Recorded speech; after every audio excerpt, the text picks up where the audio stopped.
بسم اللہ الرحمن الرحیم۔ السلام علیکم۔ 8 فروری 2020 بروز ہفتہ سعودی عرب کے حوالے سے تازہ ترین نیوز بلیٹن لے کر آپ کی خدمت میں حاضر ہوں۔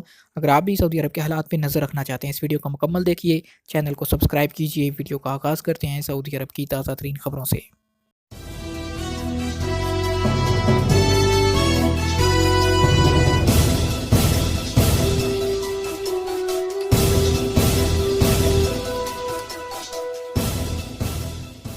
سعودی عرب میں سردی کی نئی لہر۔ محکمہ موسمیات کا کہنا ہے کہ سعودی عرب میں بیشتر علاقوں میں سردی کی نئی شدید لہر جمعے سے منگل تک آئے گی۔ دن کے وقت ملک کے بیشتر علاقوں میں گرد و غبار چھایا رہے گا۔ سعودی خبررساں ادارے SPA اور اخبار 24 کے مطابق کئی علاقوں میں درجہ حرارت کم ہو جائے گا۔ شمالی علاقوں الجوف، تبوک اور حائل میں کم از کم درجہ حرارت منفی ہوگا، جبکہ اتوار کی شام سے نقطۂ انجماد سے نیچے چلا جائے گا۔ پیر سے قسیم، مشرقی ریجن، شرقیہ اور مدینہ منورہ میں بھی سردی کی لہر سے متاثر ہوں گے۔ محکمہ موسمیات کی رپورٹ میں بتایا گیا کہ الجوف اور حدود شمالیہ میں ہوا کی رفتار 55 کلومیٹر فی گھنٹہ ہوگی، جبکہ حائل، قسیم، تبوک، شرقیہ میں ہوا کی رفتار 50 کلومیٹر فی گھنٹہ ہوگی۔ مکہ، مدینہ اور نجران میں ہوا کی رفتار 45 کلومیٹر فی گھنٹہ تک رہے گی۔ محکمہ موسمیات کا کہنا ہے کہ جمعہ سے شمالی حدود، الجوف اور تبوک میں موسم تبدیل ہوگا اور ہلکی بارش ہوگی۔ تبوک کے پہاڑوں پر برف باری کا بھی امکان ہے۔ اللوز، الگان، الزہر پہاڑوں پر برف باری ہوگی۔ سرد ہوا کی یہ لہر آئندہ ہفتے کے آخر تک چلے گی۔ لیبر آفس کی مداخلت پر خادمہ کو 7 سال کے حقوق مل گئے۔ لیبر آفس کی مداخلت سے ریاض میں مقیم سری لنکن خادمہ کو گزشتہ 7 سالوں کے حقوق اور واجبات مل گئے۔ سری لنکن قونصلیٹ کی مدد سے خادمہ نے اپنے کفیل کے خلاف لیبر آفس میں درخواست دی تھی۔ خادمہ کا کہنا تھا کہ اسے 7 سال سے نہ تو تنخواہ دی گئی اور نہ ہی کسی قسم کے واجبات ادا کیے گئے۔ مقامی ویب نیوز سبق کے مطابق ریجنل لیبر آفس کے ڈائریکٹر عبدالکریم اسیری نے بتایا کہ سری لنکن سفارت خانے کے توسط سے ایک خادمہ نے درخواست بھیجی، جس میں کہا گیا تھا کہ اس کے کفیل کی جانب سے نہ تو اسے تنخواہ دی جاتی ہے اور نہ ہی دیگر واجبات ادا کیے جاتے ہیں۔ ڈائریکٹر لیبر آفس کا کہنا تھا کہ خادمہ کی درخواست موصول ہوتے ہی واقعے کے بارے میں تحقیقات کی گئیں۔ خادمہ کا دعویٰ درست ثابت ہونے پر اس کے کفیل کو لیبر آفس طلب کر کے اس سے خادمہ کی 7 سال کی تنخواہ وصول کی گئی۔ اس حوالے سے ڈائریکٹر لیبر آفس اسیری کا کہنا تھا، وزارت محنت کی جانب سے کارکنوں کے واجبات کی ادائیگی کو بروقت یقینی بنانے کے لیے فوری کارروائی کی جاتی ہے۔ اسیری کا مزید کہنا تھا کہ ایسے کارکن جنہیں تنخواہیں اور دیگر حقوق کی عدم ادائیگی کی شکایت ہو تو انہیں چاہیے کہ وہ فوری طور پر ثبوتوں کے ساتھ لیبر آفس سے رجوع کریں، جہاں ان کے ساتھ پورا انصاف کیا جائے گا۔ واضح رہے، سعودی عرب میں وزارت محنت و سماجی بہبود آبادی کی جانب سے سعودی عرب میں کام کرنے والے غیر ملکیوں کے حقوق اور واجبات کی بروقت فراہمی کے حوالے سے جامع قوانین مرتب کیے گئے ہیں، جن پر عمل کرنا لازمی ہے۔ وزارت محنت کے تحت کفیل کے لیے لازم ہے کہ وہ اپنے کارکن کو تنخواہ بینک اکاؤنٹ کے ذریعے دے۔ اس ضمن میں مرحلہ وار منصوبے پر عمل کیا جا رہا ہے۔ بینک اکاؤنٹ میں تنخواہوں کی ادائیگی کارکنوں کے مفاد میں ہے، کیونکہ یہ ایک ایسا ثبوت ہوتا ہے جسے کسی بھی عدالت میں چیلنج کیا جا سکتا ہے۔ اس ضمن میں قانونی ماہرین کا کہنا ہے کہ غیر ملکی کارکن کسی بھی حالت میں سادہ کاغذ پر دستخط نہ کریں اور نہ ہی انگوٹھا لگائیں۔ ایسا کرنا ان کے لیے مستقبل میں سخت نقصان دہ ثابت ہو سکتا ہے۔ معاہدہ ملازمت کے حوالے سے ماہرین کا کہنا تھا کہ غیر ملکی کارکنوں کو سالانہ بنیاد پر معاہدہ ملازمت تجدید کرانا ضروری ہوتا ہے۔ سعودی عرب میں کرونا وائرس کا کوئی مریض نہیں۔ وزارت صحت کا کہنا ہے کہ سعودی عرب میں اب تک کرونا وائرس کے کسی مریض کا انکشاف نہیں ہوا۔ وزارت کی جانب سے تمام تر احتیاطی تدابیر اختیار کی گئی ہیں۔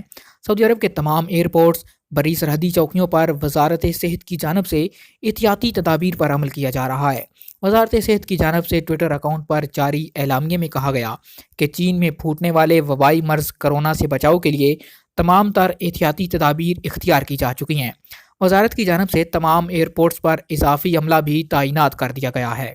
بیان میں مزید کہا گیا کہ ہوائی اڈوں پر چین سے براہ راست آنے والی 3195 مسافروں کا طبی معائنہ کیا جا چکا ہے، جبکہ دیگر ملکوں سے ہوتے ہوئے آنے والے 1119 پروازوں کے مسافروں کا بھی معائنہ کیا گیا، جن کے مسافر چین سے براہ راست نہیں آئے تھے بلکہ دیگر ملکوں سے ہوتے ہوئے سعودی عرب پہنچے تھے۔ واضح ہے کہ چین میں پھوٹنے والے وبائی مرض سے بچاؤ کے لیے عالمی سطح پر ہر ملک احتیاطی تدابیر اختیار کیے ہوئے ہے کہ مہلک وبا مزید نہ پھیلے۔ اطلاعات کے مطابق چین سے آنے والے تجارتی سامان کی بھی انتہائی باریک بینی سے پڑتال کی جاتی ہے۔ اینٹی کرپشن اداروں کی شاخوں نے کام شروع کر دیا۔ سعودی حکومت نے وزارتوں، محکموں اور تمام سرکاری اداروں میں مالیاتی اور انتظامی بدعنوانی کے مقدمات کی سماعت کے لیے اسپیشل اینٹی کرپشن ادارہ قائم کیا۔ اس کی شاخیں سعودی عرب بھر میں قائم کی گئیں اور شاخوں نے کام کرنا شروع کر دیا۔ العربیہ نیٹ کے مطابق سعودی عرب کی اعلیٰ عدالتی کونسل نے مالیاتی اور انتظامی بدعنوانی کے مقدمات نمٹانے والے اسپیشل عدالتی اداروں کے لیے انتظامات مکمل کر دیے۔ سعودی حکومت نے بدعنوانی کی روک تھام کا مشن شاہی خاندان کے افراد، وزراء، اعلیٰ عہدیداروں اور ملک کے معروف بڑے تاجروں اور صنعت کاروں سے کیا تھا۔ نیا سلسلہ تمام وزارتوں، محکموں اور اداروں میں درمیانے درجے اور نچلے درجے کے اہلکاروں کی بدعنوانی کے خاتمے کے حوالے سے شروع کیا گیا۔ اس مقصد کے لیے اینٹی کرپشن ادارہ قائم کیا گیا اور سعودی عرب بھر میں اس کی شاخیں کھول دی گئیں۔ اعلیٰ عدالتی کونسل کے سربراہ ڈاکٹر محمد بن سلمان الفہد نے بتایا تمام عدالتی اداروں کے لیے جج، سربراہ اور معاون مقرر کر دیے گئے۔ اعلیٰ عدالتی کونسل نے انسانی اسمگلنگ اور کاپی رائٹ کے مسائل پر غور و خوض کرنے کے لیے خصوصی عدالتی شعبے بھی قائم کیے، جبکہ لیبر کورٹس کی شاخوں میں اضافے پر بھی غور و فکر کیا گیا۔ عدالت نے لڑکی کو مرضی سے شادی کا اختیار دے دیا۔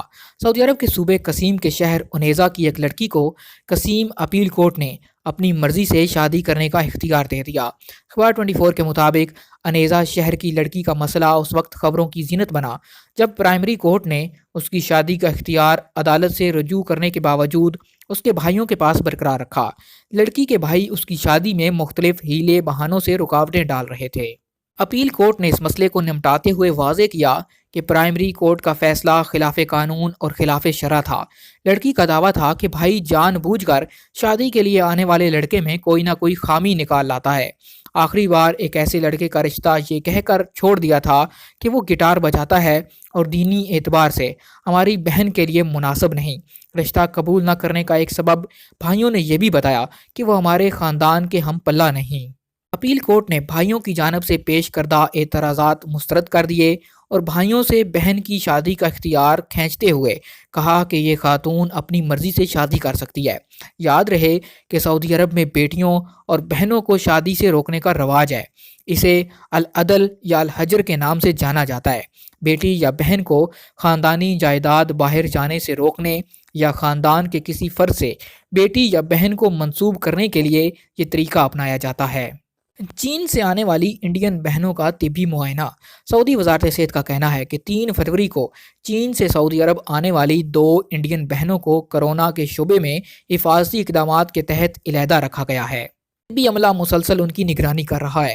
مہلک وائرس سے بچاؤ کے لیے احتیاطی تدابیر کے پیش نظر عارضی طور پر ان خواتین سے کسی کو ملاقات کرانا ممکن نہیں۔ مقامی ویب نیوز اخبار 24 نے وزارت صحت کی جانب سے جاری ہونے والے اعلامیہ کے حوالے سے مزید کہا کہ دونوں انڈین بہنیں 3 فروری کو چین سے دمام پہنچی تھیں۔ ایئرپورٹ پر متعین وزارت صحت کے اہلکاروں نے چین سے آنے والی دونوں انڈین خواتین کی ہسٹری چیک کر کے انہیں حفاظتی اقدامات کے پیش نظر علیحدہ رکھا۔ دونوں انڈین خواتین چین میں 21 روز قیام کرنے کے بعد 12 جنوری کو وہاں سے نکل گئی تھیں۔ وزارت صحت کی جانب سے جاری بیان میں مزید کہا گیا کہ اگرچہ دونوں انڈین خواتین چین کے شہر ووہان نہیں گئی تھیں جہاں سے وبائی مرض کا آغاز ہوا تھا، تاہم انہیں احتیاط کے پیش نظر الگ رکھا گیا۔ خواتین کے ابتدائی معائنے کے بعد اب تک سامنے آنے والی رپورٹ میں کہا گیا کہ ان میں کورونا کی کوئی علامت نہیں، تاہم احتیاطاً دونوں کا تفصیلی چیک اپ جاری ہے، جس کے لیے انہیں کچھ عرصہ طبی نگرانی میں رکھنا ہوگا تاکہ اس بات کی یقین دہانی کی جا سکے کہ ان دونوں بہنوں میں وائرس نہیں۔ وزارت صحت کا کہنا تھا کہ اگرچہ دونوں خواتین کورونا کی لپیٹ میں آنے کا وقت سب سے باہر گزار چکی ہیں اور اس بارے میں پریشانی کی کوئی بات نہیں، تاہم احتیاط کا تقاضا ہے کہ ان خواتین کا تفصیلی طبی معائنہ کیا جائے تاکہ کسی قسم کا شبہ نہ رہے۔ ٹریفک نظام کی کامیابی سے موت میں کمی، WHO کا اعتراف۔ عالمی ادارہ صحت نے سعودی محکمہ ٹریفک کی مثالی کارکردگی کی تعریف کرتے ہوئے اپنی رپورٹ میں کہا کہ بہترین سسٹم کی وجہ سے حادثات میں ہونے والی اموات کا تناسب 40% تک کم ہوا۔ ادارہ صحت کی جانب سے جاری رپورٹ کے حوالے سے مزید کہا گیا کہ سعودی عرب میں ٹریفک حادثات میں خطرناک حد تک اضافہ ہو گیا تھا، جس کی روک تھام کے لیے محکمہ ٹریفک کی جانب سے بہترین اقدامات کیے گئے۔ ٹریفک پولیس کی جانب سے قوانین میں کی جانے والی ترامیم کے مثبت اثرات برآمد ہوئے۔ پچھلے 3 سال کے دوران ٹریفک حادثات میں ہونے والی اموات کا تناسب 40% تک کم ہو گیا، جو اچھی علامت ہے۔